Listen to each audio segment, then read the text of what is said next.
அனைவருக்கும் வணக்கம். 2024ஆம் வருடம் டிசம்பர் மாதம் ராசி பலன் தற்சமயம் பார்க்க உள்ளோம். மேச ராசிக்கு இப்பொழுது பலன் சொல்லப்படுகிறது. ஆற்றலும் செயல்திறனும் தைரியம் கொண்ட மேசராசி அன்பர்களுக்கு உங்கள் ராசிநாதன் செவ்வாய் சுகஸ்தானத்தில் சனியின் நட்சத்திரமான பூச நட்சத்திரத்தில் நின்று சஞ்சாரம் செய்கிறார். சனி நின்ற இடத்திற்கும் ஒரு ராசிநாதன் நின்ற இடத்திற்கும் சஷ்டாஷ்டக தோஷம் பெறுகிறது. இதனால் பொதுவாக இடம் சார்ந்த வகையிலும் இருப்பிடம், வீடு, வேலை செய்யும் இடம், சொத்து, பங்கு பாகம் விற்பது, வாங்குவது, இது மாதிரி இடம் சார்ந்த அனைத்து விஷயங்களிலும் சிக்கல்கள் தோன்றும். பிரச்சனைகளுக்கு இடம் கொடுக்கலாம். பொறுமையை கடைபிடித்து நல்ல சூழ்நிலைகள் வரும்போது இவற்றில் முடிவெடுத்து செயல்பட அனைத்தும் நன்மையாக வரும். எதையும் யோசித்து முடிவெடுக்க வேண்டும். 4ஆம் வீடு தாய்ஸ்தானம் சந்திரன் வீடு இருப்பதால், அங்கே நீச்ச கிரகம் இருப்பதால், அஷ்டமாதிபதி ஆகவும் வருவதால் தாய் நலனில் அக்கறை செலுத்த வேண்டும். தாய்க்கு உடல்நிலை சீர்கிடலாம். 4ஆம் வீடு பயணஸ்தானம் வாகனஸ்தானம் என்பதால் பயணங்களிலும் போக்குவரத்து வாகனம் ஓட்டும் போதும் கவனம் தேவை. அளவான வேகம் நன்று.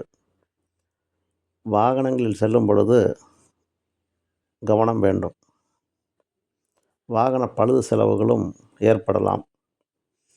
திசாபுத்தி சரியில்லாதவர்களுக்கு சிறு வாகன மோதல்கள், அதனால் சிறு வழக்குகள் ஏற்படவும் வாய்ப்பு இருக்கின்றது. கவனம் தேவை. 2இல் குரு வக்ரம் பெற்றிருக்கின்றார். தனஸ்தானத்தில் தனக்காரக வக்ரம் பெற்றிருப்பதால் இதுவரை கிடைத்த வருமானங்கள் சற்று குறைவு ஏற்படும். ஒருவர் நமக்கு செய்த உதவி, ஆதரவுகள் கைவிட்டு போகும்.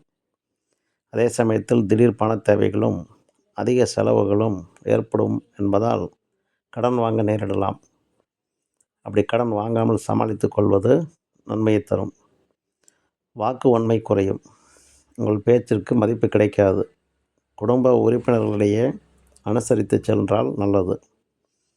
8இல் சூரியன் சனி பார்வை பெறுவதால் அரச விரோதம், அபராதம் வரலாம். எச்சரிக்கை தேவை.